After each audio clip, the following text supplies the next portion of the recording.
Claire Poirier est à la tête de l'incroyable concept l'amande verte, dédié aux herbes aromatiques, tout à la fois domaine agricole et lieu de vie, avec son jardin, sa gamme d'infusions gastronomiques, ses stages de formation pour les équipes de restaurants étoilés, mais aussi un café-librairie destiné au grand public. Claire est aussi une femme engagée, qui après Sciences Po a fait un choix de carrière bien différent de ses camarades de promo. Ce retour à la terre, au-delà d'être un choix de vie, est un choix de société pour Claire et son mari. Dans cet épisode, vous découvrirez les engagements de Claire en faveur d'une agriculture respectueuse de l'environnement, l'importance de la sororité dans un milieu masculin, mais aussi une réflexion sur les phénomènes de mode en cuisine et leur impact sur les producteurs. Si cet épisode vous plaît, je vous invite à laisser 5 étoiles et un commentaire dans l'appli Apple Podcast. Vous êtes prêts à passer à table ? Je suis Adeline Glibota et voici le portrait de Claire Poirier dans Girls in Food. Bonjour Claire Poirier. Bonjour Adeline. Est-ce que vous pouvez vous présenter en 2 mots ? Eh bien, je m'appelle Claire et je suis, agricultrice, libraire, autrice. Non, en 2 mots, c'est vraiment compliqué. On va avoir le temps d'y revenir au fil de l'interview. Alors, petit retour en arrière, quelle était la place de la cuisine dans votre famille quand vous étiez petite ? Moi, la cuisine prenait une grande place, dans ma famille quand j'étais petite puisque mon grand-père maternel, était chef. Ah, Il était chef sur les paquebots transatlantiques, donc il avait navigué toute sa vie et il n'avait pas eu beaucoup de temps avec ses enfants, en l'occurrence, parce qu'il était souvent très loin. Et quand moi et mon petit frère, on est nés, il a rattrapé un peu le temps perdu et on a vraiment passé énormément de temps avec lui, quand on était enfant et même adolescent. Et donc voilà, être dans sa cuisine, à sa table, ça faisait partie, intégrante de notre quotidien. Et voilà, il y avait beaucoup de volonté de transmettre et donc oui, c'est ce volet, d'éveil, des goûts, il était très présent, pour moi depuis mon enfance. d'accord. Et est-ce qu'il y avait un plat du dimanche particulier? Peut-être que c'était lui d'ailleurs qui le faisait? On habitait, enfin mes grands-parents habitaient au Havre, donc mon grand-père, connaissait bien les pêcheurs, du port du Havre, donc on mangeait beaucoup de plats de poisson. On mangeait, je sais pas alors, il faisait des bouillabaisse incroyables, sa grande spécialité, c'était le homard à l'américaine, puisque comme plein de cuisiniers de sa génération, il faisait tout flamber. C'est-à-dire que s'il flambait pas au cognac, il flambait au whisky et s'il flambait pas au whisky, il flambait à l'armagnac et au rhum pour le dessert, et au Grand Marnier aussi, oui, oui, voilà. Donc voilà, le homard à l'américaine, c'est ça, c'est une sauce tomate, flambée. Enfin voilà, c'est vraiment un truc, de ouf. C'était vraiment le plat du dimanche qu'on adorait avec mon frère et on se rendait pas compte du tout, du luxe que c'était. Je pense que pour nous, c'était et voilà. Puis mes grands-parents adoraient mettre les petits plats dans les grands, sortir la vaisselle, fallait respecter un peu le protocole. C'était un truc, assez important pour eux et nous, on était assez attachés et on participait volontiers à ça. Ce rituel autour de la table, c'était un ciment du lien familial, quoi. Ouais, donc vous avez été, bien habituée et très jeune, si je comprends bien? Ouais, après, en l'occurrence, moi, j'ai jamais connu sa cuisine réellement. C'est-à-dire, j'ai connu que sa cuisine de sa maison, mais pas celle, Oui, avec la brigade, non, bien voilà, sûr. c'était plutôt dans un cadre intime que dans un cadre professionnel. Ouais, bien sûr. Et toujours, par rapport à votre enfance, est-ce que vous aviez un rêve de métier quand vous étiez petite? Ouais, alors quand j'étais petite, je voulais être pharmacienne et après je voulais être née dans la parfumerie Ah, et d'accord. voilà et en fait, assez rapidement, j'ai voulu faire de la politique. C'est venu assez tôt. Donc D'accord. voilà, du coup, j'ai fait mes études sur ce chemin-là après, mais la cuisine et l'agriculture n'étaient pas dans mon paysage d'enfance, enfin, c'était pas j'arrivais pas à me projeter dans ces espaces-là. D'accord. Et votre premier job, ça a été quoi? Alors, ça dépend mon vrai premier job, Ça peut être un job étu ouais, voilà, voilà, c'est ça, le premier job même mon vrai étudiant, premier enfin job, voilà. c'était à l'usine, quoi. Mon père Mmh. travaillait dans la pétrochimie, donc voilà, j'ai mis les 2 pieds là-dedans, assez tôt. Peut-être que ça a participé à mon chemin de construction, de militante écologiste, Oui. mais voilà, donc j'ai eu cette expérience, là Et puis après, j'ai travaillé dans la restauration pour, financer mes études et je pense que ça fait partie des choses qui m'ont amenée, au monde de la cuisine. J'ai eu énormément de chance en fait, j'avais besoin de travailler pour payer, mes études et j'ai rencontré Fred qui avait une table gastronomique à Roubaix avant et qui avait, avec sa femme, fait le choix d'un rythme un peu différent pour pouvoir avoir plus de temps pour leur famille et en fait, je les ai rencontrés au moment où ils ont ouvert cet espace et j'ai travaillé avec eux et j'avoue qu'à l'époque, j'ai bluffé. Enfin, en fait, j'ai dit, ils cherchaient quelqu'un tout de suite pour la salle et j'ai dit: «Oui, oui, il y a pas de problème». Mon grand-père était cuisinier, j'ai grandi dans cet univers-là, je m'adapterai, il y a pas de problème. Bon, je pense il a bien compris au bout de 24 heures que je n'avais aucune expérience et que je n'avais absolument pas les codes et que je savais même pas faire la plonge. Mais, il se trouve qu'il avait eu beaucoup d'apprentis, qu'il avait toujours transmis et formé dans sa vie et il a compris que j'avais envie de travailler et que j'étais motivée et que j'étais bien avec eux. Donc, il m'a donné beaucoup de confiance, il m'a transmis énormément de choses et voilà, je suis restée avec eux aussi longtemps que c'était possible et ça a été vraiment, une très, très chouette expérience, enfin, je souhaite à n'importe qui dans le monde de la cuisine de rencontrer quelqu'un comme lui, quoi. Et ça m'a donné un a priori plutôt très favorable par rapport à d'autres gens qui, en apprentissage, ont des expériences plutôt douloureuses, quoi. Ouais, c'est ça, exactement. Pour revenir sur vos études, donc on a compris, que voilà, la politique, c'était quelque chose qui vous avait intéressé assez jeune, que c'était, vous aviez fait, donc des études dans ce domaine-là, donc à Sciences Po à Lille. Hem Et en fait, j'ai lu que dès cette période, vous envisagiez déjà, la création d'un lieu, enfin, hem, un pont entre la culture et l'agriculture. Est-ce que vous pouvez nous raconter un petit peu, la genèse de cette envie, en fait, déjà très jeune? Oui, en fait, moi, je suis allée à Sciences Po parce que le fait politique m'intéressait. Je sais pas, en seconde, j'ai découvert que ce truc-là existait parce qu'une prof de l'époque, un peu parisienne est arrivée dans mon lycée de campagne et m'a dit: «Ah, je suis sûre que vous, ça vous plairait». Et moi, je connaissais Mmh. pas, c'était pas mon univers, mais dès que j'ai vu ça, j'ai accroché. Il se trouve qu'évidemment, en arrivant à Sciences Po, j'ai découvert ce que ça signifiait pour les autres. C'est-à-dire, Mmh. que ça n'était pas qu'un espace où on fait des trucs qui peuvent t'intéresser, mais que c'était quand même un espace de pouvoir où on allait aussi, parce qu'on était issu de telle famille ou parce qu'on avait, dans sa famille tel parcours, politique notamment. Et en arrivant là-bas, je me suis pas sentie en cohérence avec ça. C'est-à-dire que moi, je venais pas de ce milieu-là, je le rejetais plutôt, enfin, c'était pas mon univers. Mmh. Par contre, j'ai vite compris qu'il y avait des outils qui pouvaient être utiles pour mener des choses, justes et pour faire de la politique comme moi je l'entendais. C'est-à-dire, pas pour prendre le pouvoir, sûr, mais pour essayer d'avoir le pouvoir de faire des choses vraiment. Et Ouais. hem et donc en fait, j'ai fait un master à l'intérieur de Sciences Po, qui s'appelait Management de l'innovation sociale. Ah, c'était un petit peu, Mmh. le début à l'époque de la réflexion sur l'innovation sociale et sur la RSE, sur, tous ces trucs-là. Mmh. Et en fait, dans le cadre de ce master, on avait le choix, soit on choisissait plutôt le volet, RSE classique, enfin voilà, pour rentrer dans des entreprises, soit on pouvait suivre un chemin entrepreneuriat social, c'était mon cas. Et j'avais Mmh. un camarade de promo avec qui on réfléchissait à ouvrir un lieu, avec le livre comme support. Et Ouais. donc on a monté ce projet, déjà, voilà, on avait 21 ans, on a créé ce projet de café-librairie. Mais bon, on avait vingt et Mmh. un ans, pas un rond, pas des parents riches, et en fait, c'était impossible qu'aucune banque nous suive dans le cadre, dans ce cadre-là. Mais ce projet était né à ce moment-là et Mmh. il est toujours resté, quoi. Et à partir du moment où on a commencé avec Adrien à se dire: «On va s'installer et si on montait un projet?» Tout de suite, ce truc-là est ressorti parce qu'il était pas dans les cartons, hein. Il était vraiment posé sur le bureau à attendre de mûrir, mais il était là sous la main, voilà. Pour moi, c'était un truc précieux, quoi, et Ouais, j'avais envie de c'était le déjà faire. conceptualisé, en fait. Voilà, bah, c'était plus que ça. On avait fait justement ce master, c'était 1 an, Un business plan voilà, et j'avais fait le business plan, j'avais été voir des parrains, j'avais benchmarké. On avait fait un tour de France des cafés librairies. On avait été voir des gens qui avaient des projets semblables dans toute la France, pour voir comment ça marchait, quels étaient les modèles qui avaient été choisis, l'histoire des lieux et tout ça. Donc, oui, oui, en fait, on avait quand même bien approfondi le sujet, à cette époque-là, quoi.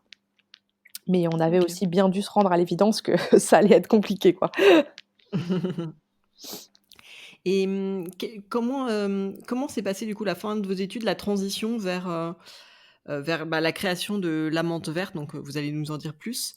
Mais qu'est-ce qui s'est passé entre voilà, ce moment où vous aviez eu ce projet, mais vous étiez très jeune et puis c'était pas forcément, vous n'étiez pas forcément mûr pour le lancer, et la création de votre activité actuelle? Bah, ce qui s'est passé, c'est je pense que c'est le cas de plein de jeunes en sortie d'études. C'est-à-dire que j'ai cherché un peu ma voie. Je savais que je voulais faire un truc très engagé. Du coup, je suis allée dans l'humanitaire. J'ai passé 1 an dans la jungle à Calais, puis après j'ai dirigé un centre d'hébergement d'urgence pour, Emmaüs, où j'ai laissé pas Mmh. mal de plumes parce que c'est quand même un univers qui était très difficile, en plus un contexte qui était hyper difficile puisque bon, je luttais pour les droits des sans-papiers et à l'époque, c'était le combo Hortefeux, ministre de l'Intérieur, Besson, ministre de l'Immigration et Sarkozy président. Donc, j'étais pas dans un Mmh. contexte à l'extérieur qui était très favorable à nos structures et qui mettait quand même beaucoup de pression et de violence sur les militants. Donc, c'était difficile, quoi. C'était très difficile. Puis, en fait, à Mmh. 22 ans, on n'est pas forcément outillé non plus pour accompagner des gens bah, voilà, qui sont traumatisés par la guerre, qui voilà, donc ça m'a fait un gros choc, mais ça m'a réveillée. Ouais. Et puis en fait, je me suis dit: «Bon, bah, peut-être qu'il faut que enfin, faut que j'accepte ou que j'arrive à me résoudre, sur le fait qu'on m'a donné des compétences qui sont valorisables, qui peuvent être valorisées aussi, financièrement avec des postes intéressants, Bon, je vais retourner à ce que je sais faire», donc j'ai fait de la communication politique pendant 2-3 ans. Mais je me Mmh. suis fait chier, hein, enfin clairement, et plus que l'ennui, ce qui était très difficile pour moi, c'était l'absolue incohérence entre mon quotidien au travail et la réalité, enfin et c'est ce que j'avais envie de défendre et ce que par ailleurs j'écrivais puisque on demande d'écrire des trucs intelligents, intéressants, pour des campagnes, pour des élus, pour lesquels par ailleurs ils ont très envie de se battre, mais ils en ont pas vraiment les moyens. Mmh. Et puis, bah, voilà, mon quotidien qui était d'être dans une tour, dans un bureau, derrière un ordinateur, de prendre beaucoup l'avion, de me déplacer, c'était un non-sens total, quoi.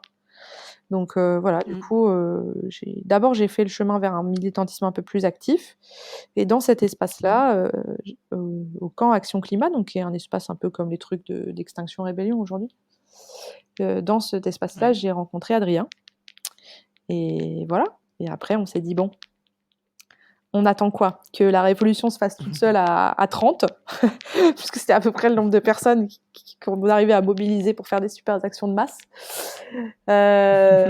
Ou alors est-ce qu'on se dit qu'on fait notre chemin à nous et on essaie de trouver notre cohérence et de faire un truc qui a du sens et puis après on verra si on est quand on sera outillé et quand on aura un peu grandi, si on est capable d'amener le changement en dehors de notre espace de vie. Mais déjà, si on peut changer notre espace de vie, ce serait déjà une première étape importante. Oui, donc c'était ça en fait, là aussi la porte d'entrée, c'était ce changement d'espace de vie? Ouais.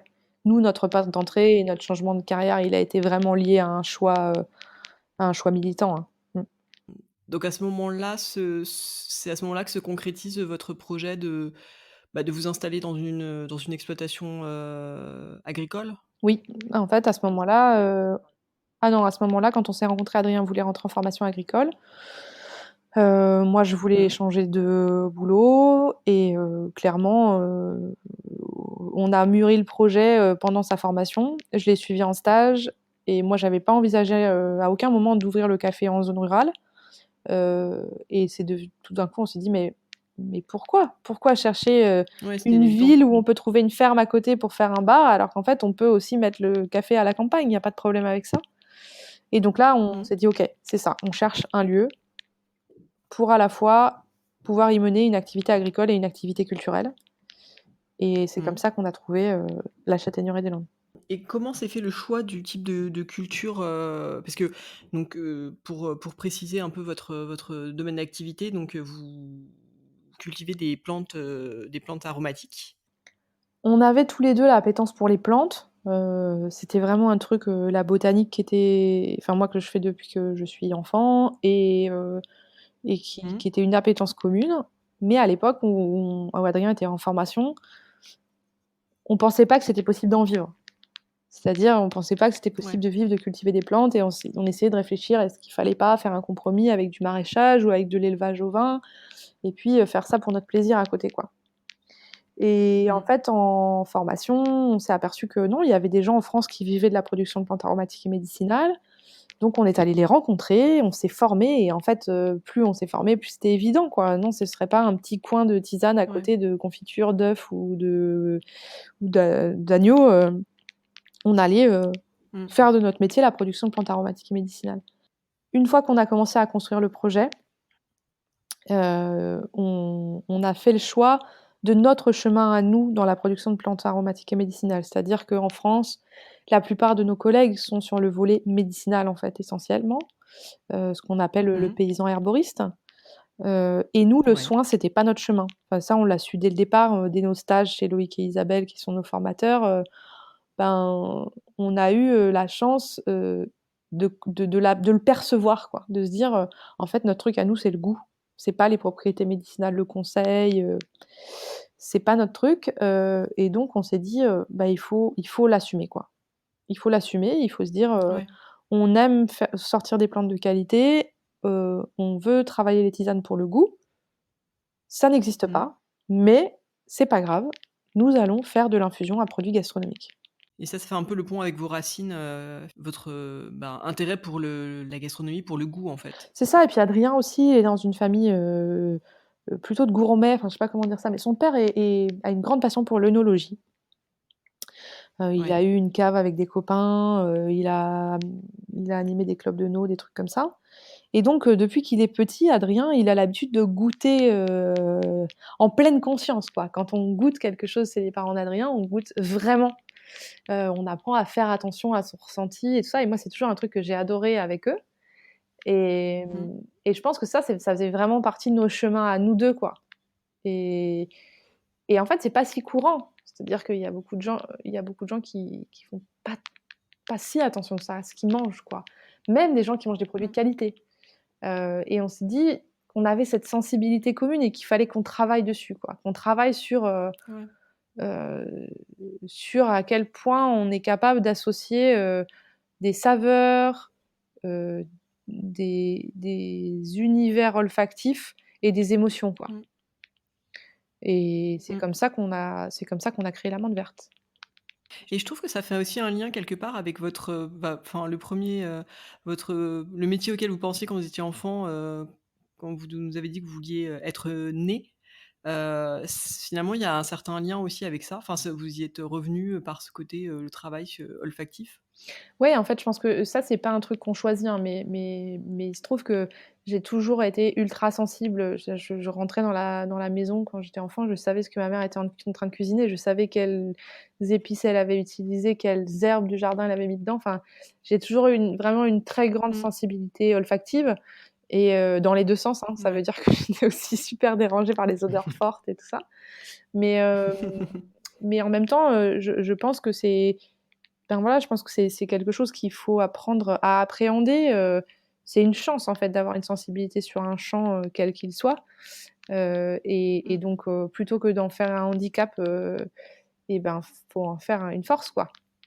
Et donc, quand vous vous êtes, donc décidés pour finalement les plantes aromatiques, comment ça s'est fait, concrètement? Donc vous avez trouvé, le lieu finalement, votre exploitation agricole, et ensuite comment vous avez, voilà, trouvé des débouchés? Enfin, est-ce que c'était déjà, conçu comme ça? Enfin, dites-nous un peu, Alors quand on s'est quel a été installés, le on a cheminement en fait comme fait? tout le monde, c'est-à-dire enfin non, on n'a pas fait comme tout le monde sur la façon de s'installer puisqu'on est ici, on est en propriété collective, des terres, donc on a créé une SCI Mmh. coopérative et on a fait un appel à financement et donc on est 126 propriétaires de cette ferme, copropriétaires de cette ferme, avec une Ouais. gouvernance coopérative. Ça veut dire qu'en assemblée générale, une personne égale une voix, indépendamment de la valeur de ses parts, et cetera.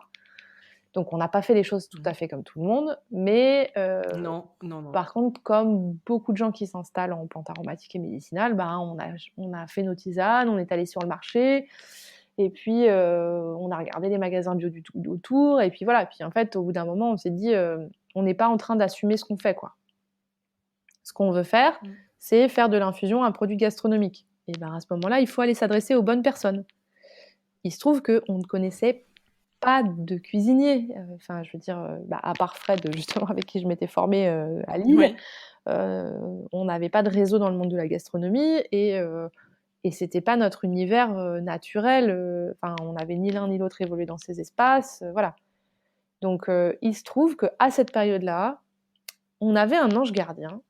On en a eu beaucoup, hein, des gens super sur notre parcours et on serait pas là sans eux, mais le banquier du Crédit Agricole du coin qui nous avait, suivis au moment où on est arrivés parce qu'on avait tout de suite mis des articles dans les journaux justement pour cette levée de fonds, qui était venu nous Ouais. voir et avec qui on avait beaucoup discuté parce que nous, les banques, ça nous faisait un petit peu flipper. Puis alors, comme on avait trouvé un banquier sympa, bah, on s'était dit: «Bon, bah, si ça existe, autant, voilà, autant échanger avec lui» Ouais. et donc du coup, il nous avait aidés à monter notre dossier et tout ça et sauf qu'à la fin, sa banque avait dit non. Ils nous avaient pas suivis et bah, il était un petit peu tout Ouais. désolé, c'est pas grave, on est allés dans une autre qui nous a accompagnés et mais il nous envoie par la poste un petit courrier avec un concours pour participer à un truc qui s'appelle Talent gourmand, donc qui est un concours du Crédit Agricole pour récompenser des paysans qui font du bon travail, des artisans des métiers de bouche et des restaurateurs.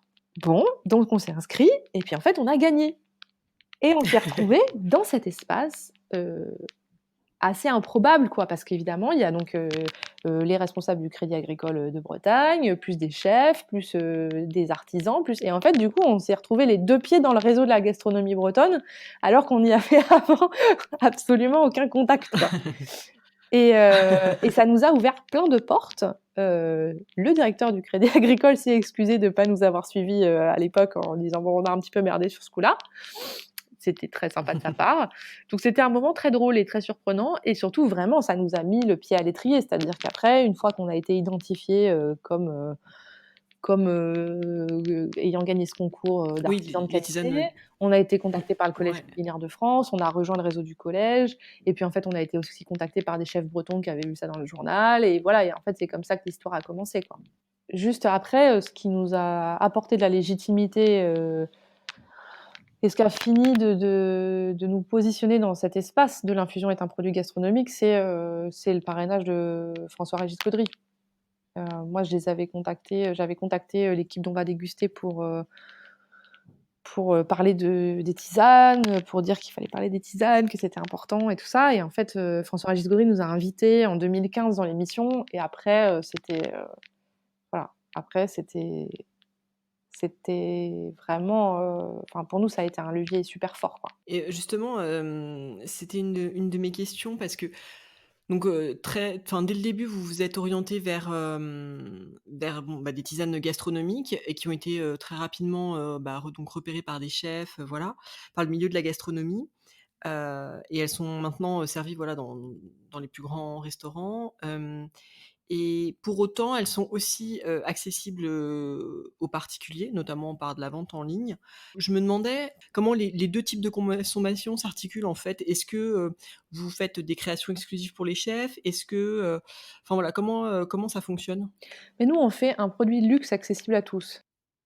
C'est-à-dire Mmh. qu'en en fait, la tisane au litre, ramenée au prix du litre, c'est moins cher que le coca Mmh. et pourtant, oui, on travaille comme un produit de luxe, c'est-à-dire qu'on est sur des petites séries, tout est fait à la main, on est sur la meilleure qualité qui est possible, et parce qu'on choisit les variétés et parce qu'on n'arrose pas, on triche pas et parce qu'on sélectionne les plantes au moment de la récolte au meilleur de ce qu'elles sont et parce qu'on sèche à basse température et parce qu'on emballe de la bonne manière et parce qu'on conserve les plantes de la bonne manière.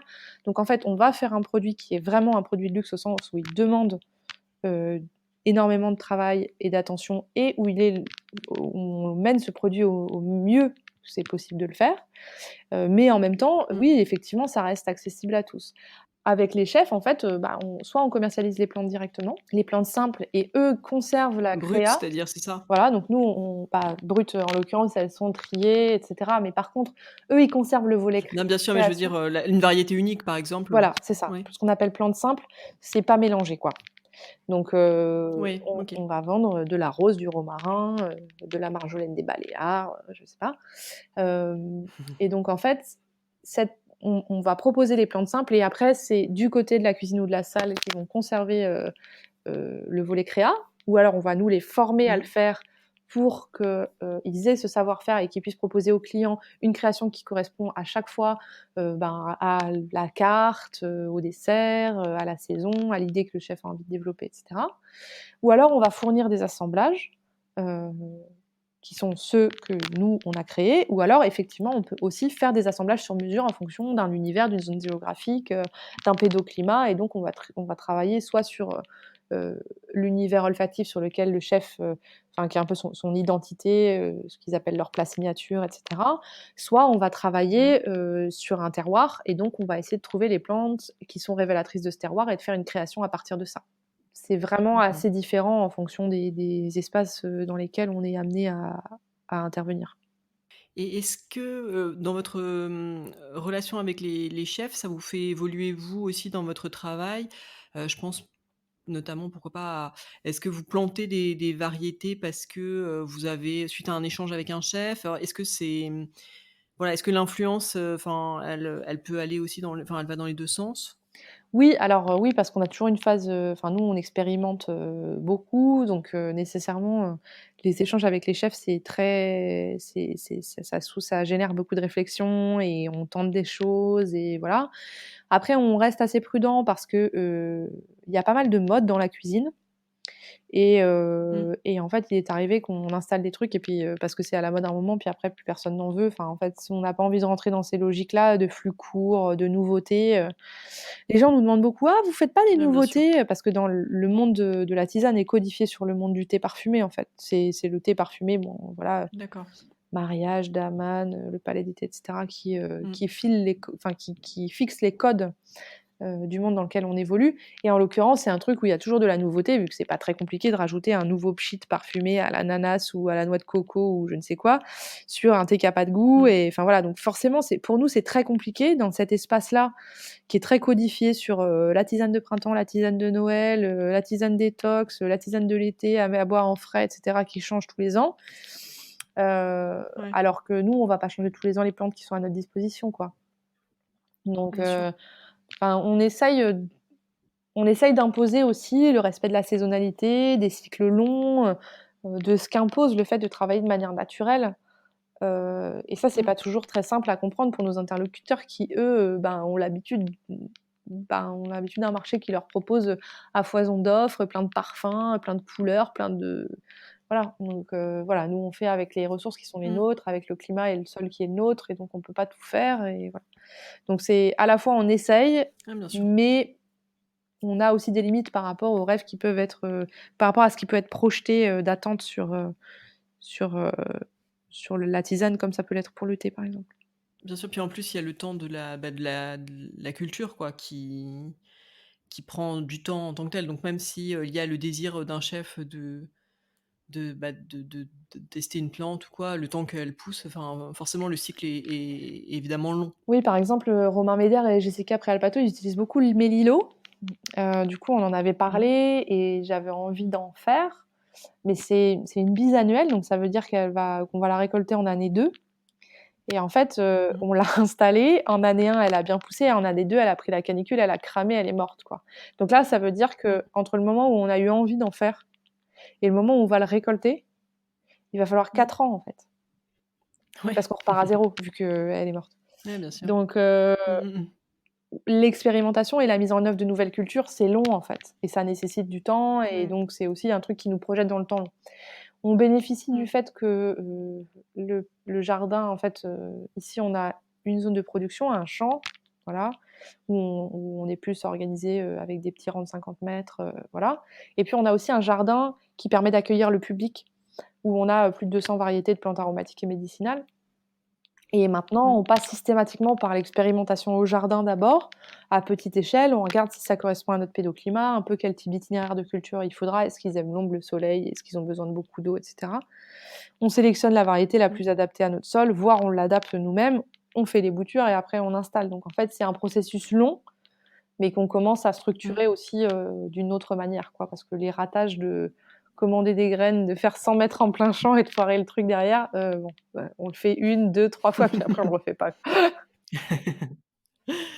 Et je voulais justement, parler de, bah, de votre jardin botanique, parce que ça fait partie, bah, bien sûr du concept global, de l'amande verte avec, donc, bah, une exploitation agricole, une librairie, il y a un café, donc le jardin botanique, vous avez aussi créé la table de l'amande verte.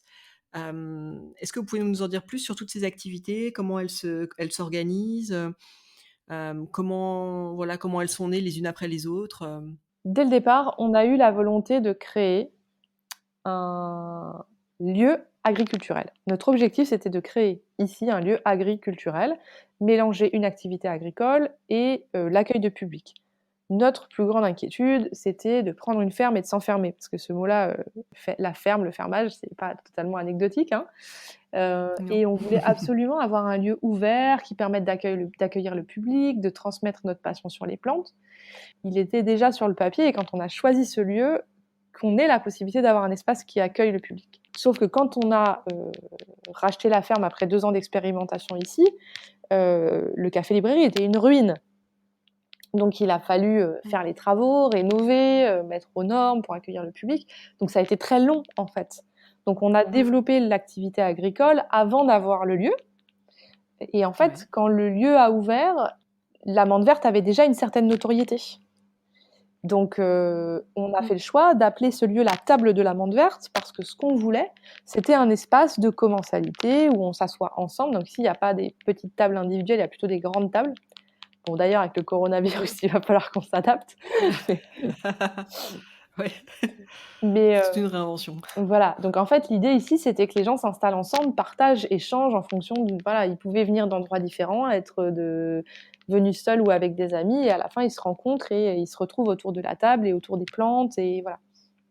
Donc, dans cet espace, la table de l'amande verte, on a un café qui est ouvert 2 jours par semaine et qui est un espace où on vient prendre un goûter, où on vient boire un apéro entre copains, où on propose Mmh. aussi des offres, des activités culturelles, donc des lectures, des concerts, des débats, ou des rencontres d'auteurs, puisqu'on a aussi une offre de librairie nature. Cet espace est ouvert sur le jardin, qui fait partie intégrante de ce café-librairie. En fait, c'est café, librairie et jardin.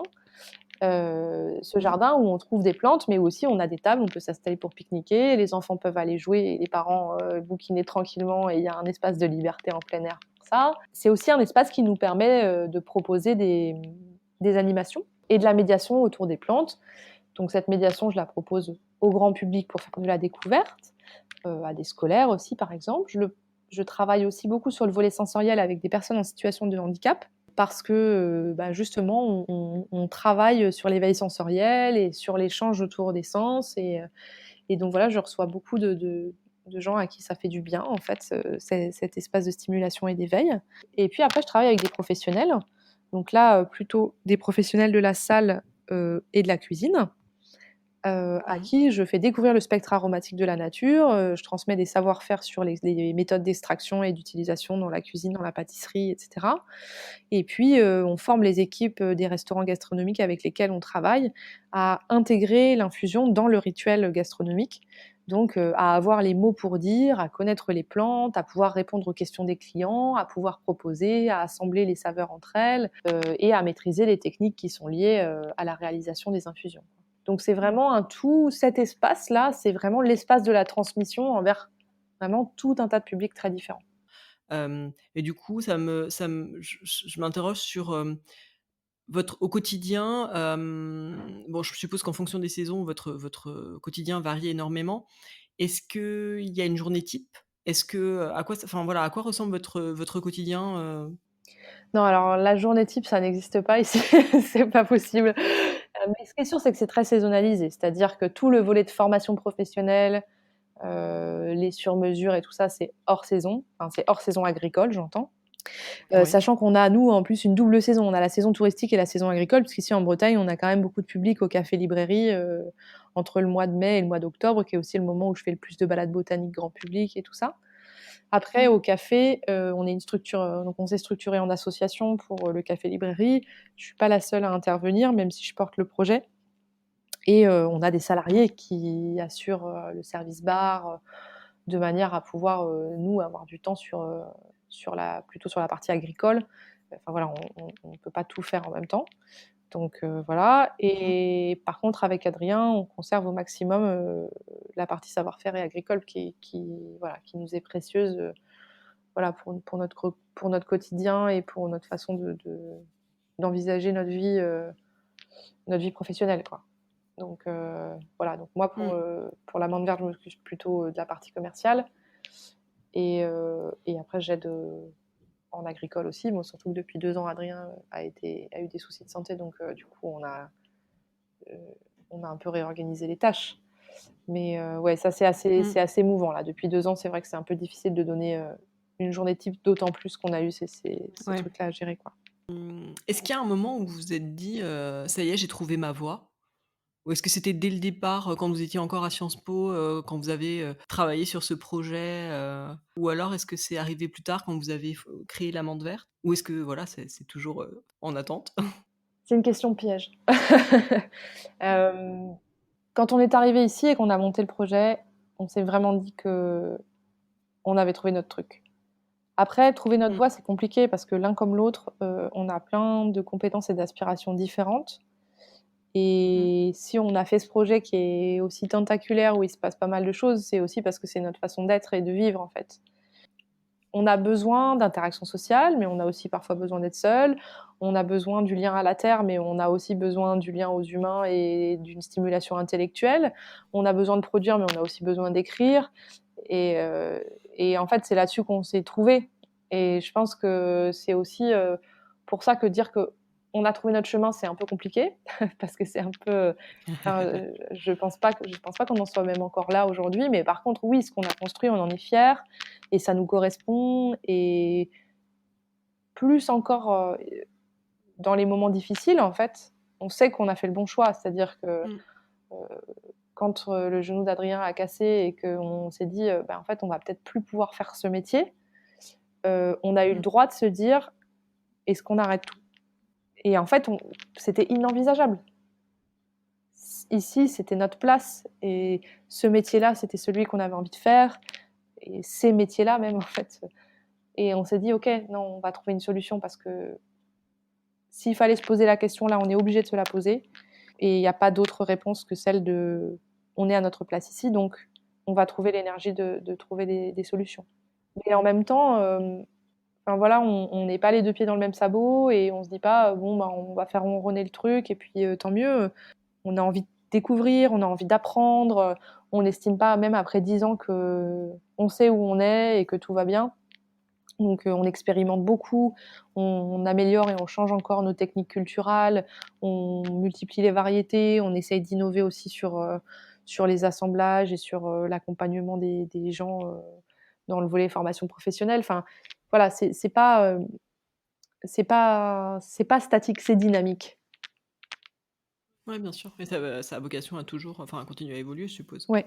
D'ailleurs, est-ce qu'il y a des projets, que vous souhaitez ou que vous pouvez partager avec nous, sur les prochaines évolutions, les prochaines mutations de l'amande verte? Bah là, on sort d'une phase de mutation qui est importante, avec l'adaptation du poste de travail d'Adrien au handicap, on a fait un financement participatif qui nous a permis d'acquérir un outil qui s'appelle le Tutilo, qui a complètement changé notre manière de travailler. On a réduit les surfaces de culture aussi parce qu'on avait mis la barre bien trop haut et on s'était abîmé la santé avec ça. Donc, on est revenu à ce qui était efficace et nécessaire, avant tout. Donc on a arrêté de faire des rangs de 100 mètres, on a fait des rangs de 50 mètres. On a vraiment réévalué quel était notre besoin, sur les volumes de plantes et puis du coup, on a réduit un peu les surfaces de culture. Et on a aussi, au passage, réfléchi à notre adaptation, face au changement climatique, qui est un enjeu fort pour tous les paysans aujourd'hui, et notamment avec, un projet de plantation d'arbres dans la parcelle, donc la réorganisation de culture va permettre, ça, de zones de culture va permettre ça et des paillages importants, voilà, des choses qu'on ne faisait pas avant et qu'on Mmh. va faire à partir de maintenant. Donc là, on sort déjà d'une phase assez importante, sur le volet D'accord, ouais, ouais, ouais. agronomique et agricole pur. Mmh. Maintenant, les projets, ils sont plutôt du côté de la transmission. Voilà, moi j'ai 2 ouvrages, dans les tuyaux et Adrien Mmh. aimerait bien travailler sur un livre, plus sur l'agronomie lui, parce que D'accord. la culture des plantes aromatiques et médicinales est trop traitée comme celle, des légumes, c'est-à-dire, à grand renfort, d'irrigation, et on en oublie que notre métier, c'est de faire des plantes qui ont du goût, quoi. Et pour ça, Ouais. le travail en variété botanique plutôt qu'en variété horticole, le volet, justement de maintien d'humidité au sol mais sans apport d'eau, le fait de ne pas travailler en serre. Enfin voilà, il y a plein de choses, dans notre vision du métier qu'on a envie d'apporter au pot commun et en fait, il y a très peu de littérature là-dessus et donc voilà, il y a un projet là-dessus déjà, on commence à Éditorial travailler donc, ensemble ouais. sur ce volet de collecter, plante par plante, les expérimentations qui ont été faites, nos retours d'expérience et essayer de proposer des itinéraires de culture pour chaque variété et puis même sur d'une manière globale, notre vision de la ferme, comme un écosystème, quoi. Donc voilà, ça, c'est les OK. projets pour les années, au moins les 2 années à venir, parce qu'on sait bien que ça va On pas se suivra faire ça du avec jour au lendemain. attention, notamment dans vos livres. Alors Claire, on va passer à la deuxième partie de l'interview qui est, consacrée, aux femmes et à leur place dans le milieu de la gastronomie. Je vais commencer par vous demander si, selon vous, le fait d'être une femme, ça avait un impact, sur votre parcours professionnel? Ah oui, sans aucun doute, oui. Après, tout à l'heure, vous m'aviez demandé si je m'étais déjà projetée dans le monde de la cuisine. Je pense que je m'étais pas projetée dans le monde Mmh. de la cuisine parce que quand on est une femme, c'est quand même difficile et c'est pareil pour, le monde paysan. C'est-à-dire, en Mmh. fait, des rôles modèles féminins dans la cuisine ou dans, l'agriculture, il y en a très peu et il y a 10 ans ou il y a 15 ans, quand, Mmh. je me posais la question de mon orientation, il y en avait encore moins. Donc je pense qu'il y a Oui, quelque bien chose de sûr. très Mmh. important, là-dessus, vraiment de très important. Après, oui, évidemment, enfin, évidemment, que j'ai subi, le sexisme, dans ma vie professionnelle, heu et que c'était beaucoup plus facile, enfin, c'est beaucoup plus facile, c'est pas beaucoup plus facile pour toutes les femmes, hein, mais en travaillant avec mon conjoint qui était, un anarchiste féministe, c'était beaucoup plus facile d'envisager, d'envisager de créer mon entreprise et de me retrouver dans ce cadre-là, puisque j'étais avec Ouais, bien quelqu'un sûr. avec qui j'avais la possibilité de le faire, en équité, quoi. Donc Mmh. et d'ailleurs, je réponds aujourd'hui à cette interview, et à beaucoup d'interviews puisque c'est beaucoup moi qui gère la partie média, Mmh. alors que ce projet, il est commun. Mais voilà, cette visibilisation, Elle est pas neutre, elle elle est est pas pas, neutre. Enfin, mmh. il y a très peu de couples, dans le monde agricole ou dans le monde de la cuisine où c'est les femmes qui sont médiatisées, heu, Mmh. alors qu'en général, elles travaillent avec leurs conjoints, elles tiennent les restaurants, elles tiennent les fermes, Ouais, mais elles sont dans l'ombre souvent. voilà, exactement. Donc voilà, rien que ça, c'est pas anecdotique. Ouais, bien sûr. Et d'ailleurs, est-ce qu'il y a, beaucoup de femmes dans votre environnement professionnel, ou avec qui vous travaillez? Alors, il y a beaucoup de femmes dans mes clients, et mes clients. D'accord. Ah bah, déjà, c'est intéressant de le C'est-à-dire je savoir, travaille avec beaucoup de restauratrices, de pâtissières et cetera. Évidemment aussi parce que, ben, il se trouve que, par ailleurs, quand on a cette réflexion, sur l'égalité homme-femme et qu'on arrive dans un univers qui est plutôt hostile, mmh. ben, les femmes savent trouver des alliés. Donc D'accord. nécessairement, et puis, en fait, c'est aussi nécessaire d'interagir d'une manière, enfin, en entraide. C'est-à-dire qu'on Ouais, absolument, ouais, ouais, je suis tout à fait d'accord. Mmh. est dans un réseau où il y a très peu de femmes. Donc les soutenir, les présenter les unes aux autres, les pousser à réfléchir à ce que ça signifie, la concurrence entre femmes dans un espace où il y a pas de place pour les femmes et diffuser ce Ouais. message et essayer de proposer, de l'entraide, des réunions non mixtes, tout ça dans un espace qui par ailleurs n'est pas politisé. C'est-à-dire que moi je viens à l'extérieur d'un espace qui est très politisé et très féministe. Donc tous Ouais. ces codes-là, je les ai. Et j'arrive dans un Mmh. espace qui est viriliste, sexiste, et où quand les femmes ont fait leur place, elles l'ont fait de manière, compliquée et souvent en acceptant les codes des hommes, et même Ouais. souvent en s'y soumettant. Donc du Mmh. coup, c'est très compliqué, pour elles, de se revendiquer comme féministes, en fait. C'est même pas Ouais. possible, c'est culturellement pas possible. Donc du coup, il y a un chemin à faire pour ramener ça, pour ramener, la sororité, pour ramener l'entraide, pour ramener, la discussion autour de la place d'être une femme, pour ouvrir la discussion, pour ouvrir la porte. C'est-à-dire qu'à la fois amener la discussion, c'est une chose, mais aussi dire: «Je sais ce que c'est que de vivre dans un monde hostile, si tu Mmh. as besoin d'aide, je suis là». Si tu n'en as pas besoin, Ouais, il y a pas de problème. très Mais important. si jamais tu Mmh. en avais besoin, si tu avais besoin d'en parler, si tu avais besoin d'aide pour, je sais pas, un savoir-faire que je peux te transmettre, par exemple, parce qu'il se trouve que, moi je forme aux plantes, mais j'ai fait aussi, de la communication média, donc voilà, quand je vois, des filles, qui hésitent à aller à la télé ou qui hésitent parce qu'elles ont peur, qu'elles ont pas très envie, des collègues productrices par exemple, qui aimeraient bien, f qui me disent: «Ah toi tu t'en sors bien sur les réseaux sociaux, moi j'aimerais bien mais j'ose pas», et ben je leur dis: «Non, bah si tu oses pas, je vais t'aider, je vais te montrer, je vais t'expliquer, c'est pas compliqué, c'est juste que personne t'a montré, puis si tu oses pas, c'est aussi parce qu'on t'a appris à rester discrète et que et que voilà». Donc Oui, en fait, voilà, à partir du exactement, moment ouais. où on Mmh. se positionne de cette manière-là, assez rapidement, on va créer, une émulation positive. Ouais. Donc oui, autour de moi, il y a des femmes, dans la gastronomie et en fait, par ailleurs, c'est pas toujours mes clientes. C'est-à-dire que c'est pas forcément des filles avec lesquelles je travaille réellement, mais c'est parce qu'on a été sur un Mmh. salon ensemble, parce que je les ai rencontrées, parce que, elles étaient, l'amie d'amis, qu'on va interagir parce qu'on appartient au même univers. Voilà, même si par ailleurs elles Mmh. utilisent pas forcément mes plantes, mais ça, c'est pas le sujet par ailleurs, on s'en fout, c'est pas la question. Voilà. Donc ouais, vous l'avez dit, quand s'est posée pour vous la question de votre orientation, il y avait pas tant de modèles féminins que ça en cuisine. Hem, Aujourd'hui, qu'est-ce que vous enfin, est-ce que vous percevez quand même une évolution nette de la situation ou comment vous voyez les choses dans le milieu de la gastronomie? Moi, je les vois pas du tout de manière positive, hein. Je trouve que c'est catastrophique, hein. D'accord. Vraiment, enfin, oui, il y a Mmh. des femmes qui arrivent à émerger et qu'on visibilise, mais déjà elles sont terriblement attaquées. Enfin, les Mmh. réseaux sociaux, c'est très violent, quoi. Mmh. C'est toujours les hommes qui ont la parole. C'est la gastronomie, c'est quand même un univers où ça choque personne de faire une table ronde avec, 15 mecs, Exactement ça, ouais. enfin voilà. C'est quand même un espace où quand un homme tient des propos, franchement, inacceptables, bah, on continue à l'inviter dans des espaces, légitimes, on continue à lui donner des prix, on continue, heu, enfin je veux dire, il y a pas de poursuite judiciaire, quasiment pas.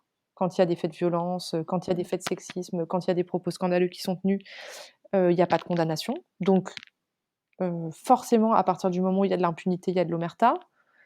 Moi, je trouve que c'est encore, très, très, très, très, très loin du compte, quoi. Et puis, il y a des situations Mmh. gravissimes.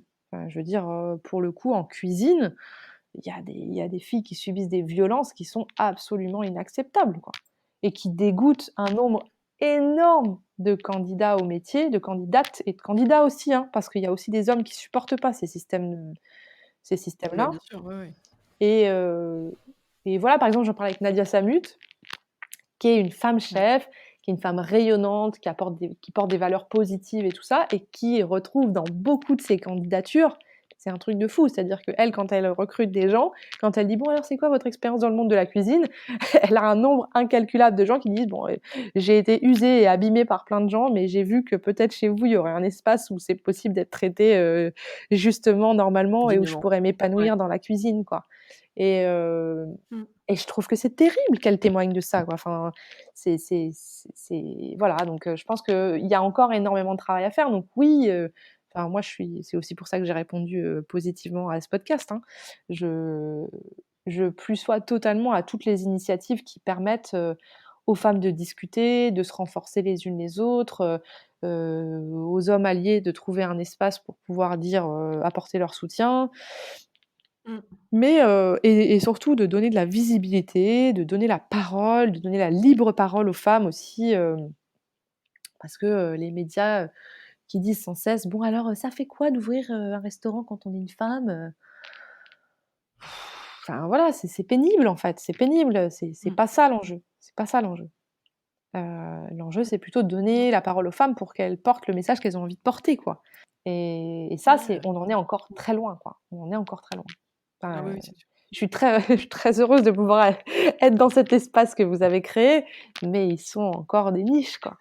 La vraie question aussi, c'est comment dans Ouais. les espaces de légitimité, aujourd'hui, de la gastronomie, donc ça veut dire quoi? Ça veut dire, le guide Michelin, ça veut dire, les grands magazines, ça veut dire la façon dont on traite les chefs dans la presse nationale. Comment dans ces espaces-là, on peut visibiliser les femmes et on peut arrêter de ne visibiliser que des hommes de plus de 50 ans, enfin voilà, avec les parcours qu'on connaît, quoi. Ce que je veux dire, c'est juste qu'il faut pas visibiliser les gens qui ne méritent pas, quoi.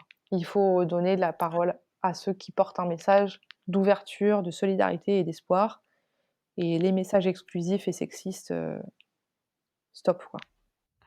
Est-ce que vous auriez un conseil à donner, à partager avec les femmes qui nous écouteraient et qui, voilà, seraient inspirées par votre parcours, un conseil pour se lancer? La première étape, quand on a envie de changer, de voie ou de construire un chemin pour soi, c'est d'oser rêver, quoi. C'est-à-dire oser écouter la petite voix qui est en soi et qui vous dit: «Ça, quand même, ça serait vraiment chouette si ça pouvait exister». Et Mmh. on ose tellement peu. On ose Mmh. tellement peu. Donc la première étape et ça, c'est tout le truc, les anglo-saxonnes, elles aiment bien militer justement pour la création de rôles modèles, de se dire: «Oui, il faut se dire que c'est possible et en voyant d'autres, on peut se projeter». Alors oui, c'est clair, c'est important, mais pour moi, c'est aussi un travail en soi, c'est-à-dire, être capable d'écouter ce qui nous tient à cœur, ce qui nous a construit et ça s'explique pas toujours. C'est pas grave, en fait. Si c'est l'artisanat, si c'est la cuisine, si c'est la photo, si c'est en fait, il y a des choses qui nous animent, qui nous demandent pas d'énergie quand on les fait, elles nous en donnent. C'est précieux, en fait, c'est hyper précieux. Donc être Mmh. capable d'aller creuser ce truc-là et ensuite, quand on a des peurs, qu'on a des facteurs limitants, qu'on se dit: «Je suis pas capable, je sais pas faire» et cetera, aller trouver des personnes qui vont vous transmettre le savoir-faire sans vous juger, quoi. Faut jamais se Mmh. confier à quelqu'un qui va pas vous mettre en situation d'être meilleur. Je pense pas, moi, pour moi, la philosophie du truc, «Ouais, je vais en chier pendant quelques années, dans une grande maison et puis, ça va être dur et puis, mais à la fin, je vais sortir et je vais en tirer quelque chose», enfin, je sais pas ce qu'on en tire d'avoir laissé tant de plumes. Enfin, je veux dire, si on va chercher la Ouais, difficulté, je suis c'est d'accord. intéressant d'aller, se poser la question sur le divan d'un psychanalyste de ce qu'on va chercher dans la douleur. Mais, Mmh. mais pour moi, enfin, il vaut mieux chercher plus longtemps quelqu'un qui a vraiment envie de transmettre et de vous aider à avancer. Parce que ces gens-là, dans la vie, c'est vraiment ceux qui mettent le pied à l'étrier. Moi, je crois pas qu'on fait les trucs tout seul. Je pense pas qu'Homo sapiens est passé de rien à un ordinateur portable juste en expérimentant tout seul dans sa vie, quoi. Donc, il y a un volet de transmission, plus encore dans les savoir-faire que dans les savoirs, théoriques, qui est nécessaire et Mmh. donc trouver des marraines, des parrains qui peuvent vous accompagner et qui peuvent vous donner confiance en vous, qui peuvent vous transmettre les savoirs et surtout qui peuvent vous permettre de réussir à construire votre propre chemin. Nous, on a beaucoup Mmh. de stagiaires, enfin beaucoup, on n'a pas beaucoup de stagiaires, on en prend un par an maximum parce que justement, on n'est pas pour le travail gratos et on veut absolument pas rentrer dans ces logiques-là. Mais par contre, on est dans l'accompagnement, au long terme. Donc en général, les gens, on leur dit: «Si vous Ouais. venez ici, c'est pour être vraiment accompagné». Ça veut dire pour poser Mmh. toutes les questions, y compris celles que vous avez pas envie de vous poser. Et donc les gens, ils arrivent et ils disent: «Oui, alors en formation, on m'a dit qu'il fallait faire ci et ça et donc je vais faire ci et ça». Et donc là, on dit: «Non, ça marche pas. Il y a pas de modèle, il y a pas de recette magique, il y a pas de pour créer une ferme en permaculture, il faut ça, ça, ça et puis à la fin ça marche. Mmh. L'important au contraire et d'ailleurs je pense que c'est pareil dans la restauration, c'est pareil dans les cafés, c'est pareil dans plein de trucs, c'est faire le truc qui vous ressemble. Ça veut dire prendre le temps de l'écouter, prendre le temps de répondre aux objections parce que ça n'existe peut-être pas déjà ou si ça existe déjà, la façon dont vous allez le faire sera pas la même que votre voisin parce que vous n'êtes pas votre voisin. Et du Bien sûr. coup, trouver des interlocuteurs qui permettent d'accompagner de cette manière-là et de se révéler à soi plutôt que d'être dans un schéma, je sais pas, on va chercher à copier ou à imiter un modèle existant, parce que ça va être rassurant pour les banques ou je ne sais quoi. Ça n'a pas de sens, quoi. Voilà, on dit même aux stagiaires, on leur dit de faire un carnet de rêves. C'est-à-dire d'écrire quelque part ce que vraiment, dans leurs rêves les plus fous, ils aimeraient qu'ils puissent arriver pour leur vie personnelle et pour leur vie professionnelle. Et c'est pas forcément à partir de ça qu'on construit un projet, mais ça va souvent permettre d'accompagner les arbitrages qu'il va falloir faire, parce que la réalité étant ce qu'elle est, hein, On a souvent Ouais, bien à sûr. s'adapter, comme disait, GB dans l'an 01, il faut mettre beaucoup d'utopie au départ parce que ça réduit à la cuisson. Voilà, c'est un peu l'esprit de ce truc-là. Claire, pour finir sur, cette partie, sur les femmes, est-ce qu'il y a des femmes qui ont particulièrement compté dans votre parcours? Soit parce que vous avez travaillé avec elles ou alors, même qui vous ont tout simplement inspiré, même, de loin? Ah, c'est une bonne question. Oui, il y a des femmes qui ont compté dans mon parcours. Après mon parcours et notre parcours aussi, à moi et à Adrien, donc voilà. Mais dans les femmes qui ont compté dans ce parcours, il y a, ma rencontre avec Estherelle Payani, Mmh. qui est, journaliste, qui Ouais. contribue aussi qui fait partie de l'équipe d'On va déguster et qui mène, enfin tout un travail autour, des réseaux de femmes dans le monde de la gastronomie et je pense que Qui a été d'ailleurs une des premières interviewées dans le podcast. voilà et ben, en fait, pour moi, c'est quelqu'un de très important, quoi, vraiment. Mmh. Le travail qu'elle a fait, le défrichage, les coups qu'elle a pris pour avoir mis les pieds dans le plat, il y a bien longtemps sur la Mmh. place des femmes Oui, dans le oui. monde de la gastronomie. Voilà, je pense que c'est important, plus encore parce qu'elle est journaliste, donc elle est commentatrice de cet espace-là et qu'elle était choquée parce qu'elle était amenée à devoir, commenter et donc Mmh. voilà, je pense que c'est quelqu'un, qui a à la fois une réflexion, hyper intéressante, par ailleurs sur la gastronomie et sur la cuisine, en général, en tant qu'autrice, Mmh. Absolument. mais aussi sur la place des femmes dans cet espace-là, donc oui, Estérelle. Et puis après, dans nos anges gardiennes, il y a Véronique Bréjon qui, avait une table, à Rennes qui s'appelle Le Coq Gateby, qui était une table étoilée, historique de la ville de Rennes et qui fait partie de nos premières clientes de la gastronomie.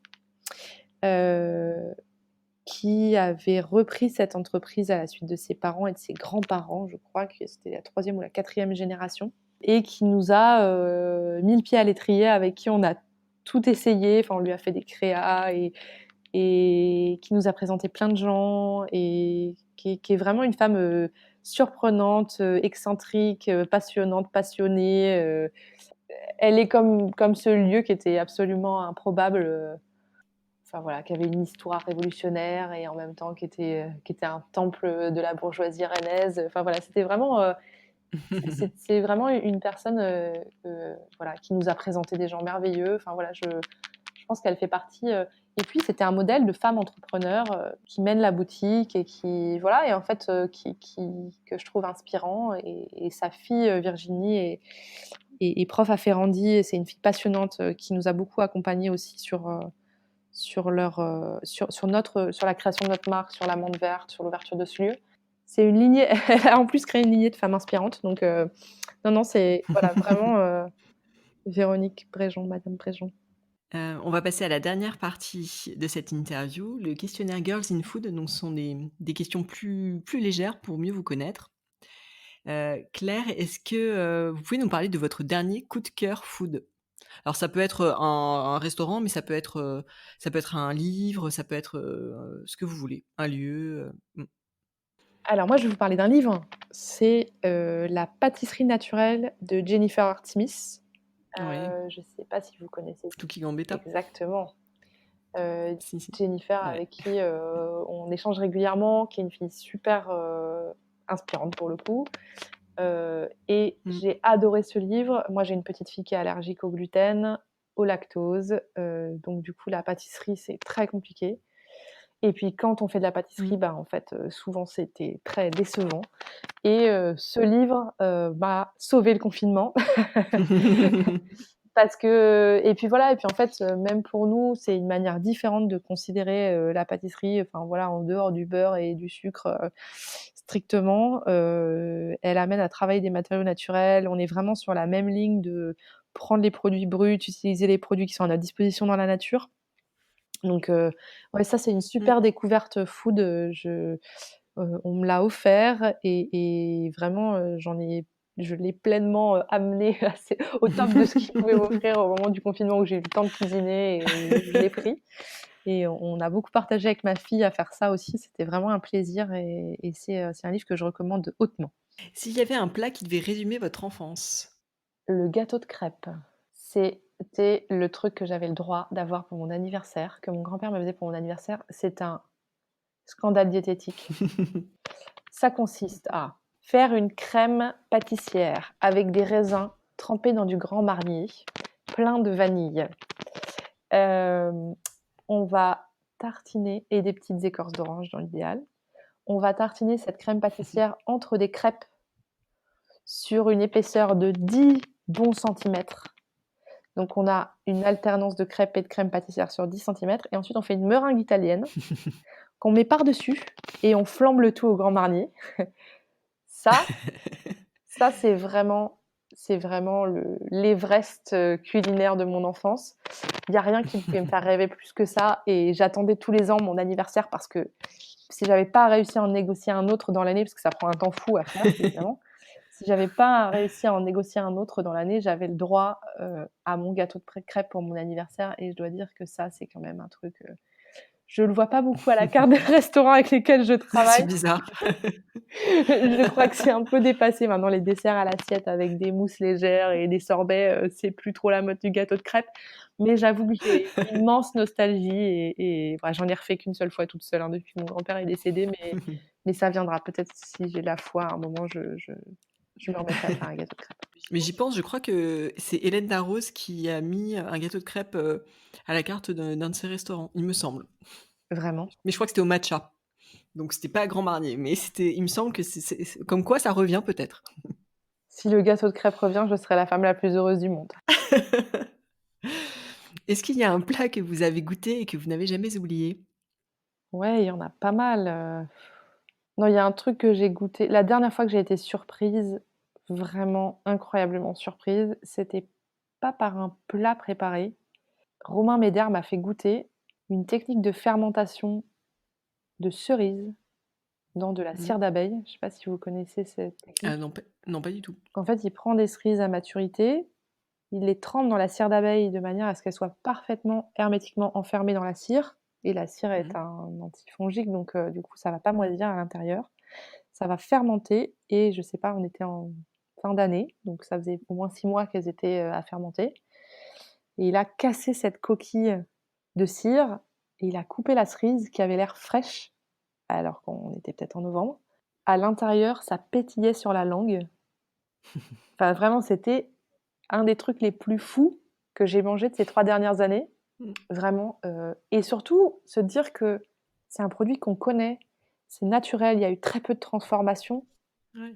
Mais quand c'est fait de manière vraiment virtuose, on arrive à avoir c'est magique quoi, c'est magique, ça Ouais. pétille, Mmh. c'est frais, c'est acidulé, ça a pas les défauts d'une fermentation trop avancée, enfin vraiment c'était waouh, spectaculaire. Voilà, Ah, ça donne super envie. la cerise, magique de Romain Médère, ça je crois que je m'en souviendrai toute ma vie, ouais, en fait. Est-ce qu'il y a un aliment que vous détestez? Alors moi je suis allergique à l'ail, donc j'aime beaucoup ça, mais je n'ai Mmh. absolument pas le droit de m'y frotter. Mmh. Donc voilà, c'est pour les relations inconfortables avec un aliment, je dirais l'ail et après est-ce que je déteste vraiment quelque chose? J'avoue que j'ai pas une grande passion pour les choux de Bruxelles. Mais j'ai beaucoup de livres de cuisine ici, beaucoup, beaucoup Mmh. dans cette librairie et il n'y a que 2 recettes sur tous ces livres qui concernent les choux de Bruxelles, donc j'ai tendance à penser Que vous n'êtes pas la que je ne seule. suis pas la seule. Donc je ne voudrais pas faire une réponse trop mainstream. Voilà. Est-ce qu'il y a un produit que vous avez toujours, dans votre cuisine? Autant que faire se peut, le za'atar de Roy Handel, Ah épice Shira, qui oui. est absolument, fou, Mmh. transcendant et pourtant on produit des plantes aromatiques, on en produit plein, mais mais ça c'est inégalable. Son assemblage est fou et voilà, ça c'est un truc, qui est précieux pour moi dans ma cuisine et après, je dirais l'huile de sésame, rôtie. Ça Mmh. j'adore, vraiment. Est-ce que vous avez une recette, fétiche, que vous faites tout le temps? Ouais. Attention, c'est un secret de famille, donc voilà, mais après à peu près tous les gens qui sont déjà venus passer une semaine chez nous la connaissent puisqu'on la fait une fois par semaine à minima. C'est pâte thon fenouil. Ah! Voilà, donc on en fait plein de variantes. Donc Mmh. il suffit de prendre des grandes pâtes italiennes, du thon, mais du bon, hein, on a des copains, qui ont un magasin au Pays basque, où ils vendent des produits de la pêche, artisanaux et où il y a des super thons à l'huile et plein de trucs foufous comme ça et donc c'est bien d'avoir des bons produits aussi, sur la conserve. Mmh. Du fenouil frais, en fleurs, en du fenouil paumé ou des tiges, enfin voilà, peu importe, mais au frais autant que faire se peut, puisqu'en fait, dans la serre, nous, on en a toute l'année Mmh. et après on rajoute des citrons confits, on rajoute, des baies roses, on rajoute du Sichuan, on rajoute, de l'huile d'olive, ardente, on rajoute du parmesan, on rajoute, des capres, on rajoute, ce qu'on a sous la main en fait, des capres de radis, des capres de boutons floraux, de tout un tas de plantes qu'on a dans le jardin que je fais maison et Mmh. ça, c'est vraiment la base, c'est vraiment le repas, Adrien envisageait même de faire un livre, à base de 350 variantes de pâtes thon fenouil. Donc voilà, ça c'est la recette familiale, de la famille Poirier, sans aucun doute. Et quand vous cuisinez, est-ce que vous écoutez quelque chose, de la musique, la radio? Enfin, est-ce que c'est quoi la bande son de votre cuisine? On écoute tout le temps France Inter. À la maison, D'accord. on écoute tout le temps France Inter et donc voilà, donc si on cuisine, on écoute France Inter, si on fait la vaisselle, on écoute France Inter et voilà, donc en fait, voilà, donc rarement de la musique en fait, on en écoute peu parce qu'on n'a pas les mêmes goûts musicaux, donc en général, on en écoute chacun de notre côté et moi, je fais du chant trad et donc j'ai des centaines d'heures de collectage de chants, avec des anciens et donc quand je cuisine seule, j'écoute souvent, et d'ailleurs je chante en même temps, hein, en vrai. J'écoute souvent, des chants à répondre, que j'ai collectés. Si, vous deviez, choisir un resto, le resto de votre vie, votre préféré de tous les temps, ce serait lequel? Ah celui où j'ai déjà mangé? Ouais. Bah, je dirais Ima chez Julien Lemarié à Rennes. C'est vraiment quelqu'un qu'on adore, on se connaît depuis des années, on est toujours surpris. C'est vraiment un garçon qui a beaucoup de talent et en plus quand il y a de l'amour dans la cuisine, c'est pas pareil, c'est pas pareil. Donc voilà, je pense qu'il y a ouais, c'est difficile de le détrôner. Ouais, je pense que c'est même pas possible, même avec plusieurs étoiles de plus au Michelin. Est-ce qu'il y a un restaurant, que vous rêvez de tester pour le coup? Ouais, je rêve d'aller Ah, chez Alain Passard. ah. Vraiment, vraiment, vraiment. Un jour dans ma vie, quand les paysans ont le droit de vivre dignement de leur métier, je m'offrirai ça, je pense. Vraiment aussi pour, ce qu'il a apporté, sur le rapport au végétal, qui est Ouais. quand même Mmh. essentiel, donc ouais, je pense que ça, c'est quand même un espace dont je suis très, très curieuse. Et dernière question, quelle femme souhaiteriez-vous entendre dans un prochain épisode du podcast? Est-ce que vous avez déjà interviewé Camille Labro? Non. Eh ben, j'aimerais bien entendre Camille Labro parce que il se trouve qu'au-delà du journalisme, elle porte un projet qui s'appelle «L'école comestible», Ouais. qui est un très beau projet sur la transmission et je le disais, hein, c'est vraiment la transmission, c'est un sujet qui me tient à cœur Ouais. et heu et sur, comment est-ce qu'on donne à nos enfants, les moyens de percevoir ce qui nous entoure, le rapport à l'alimentation, donner du sens à ce truc-là, mais aussi donner de l'éveil sensoriel.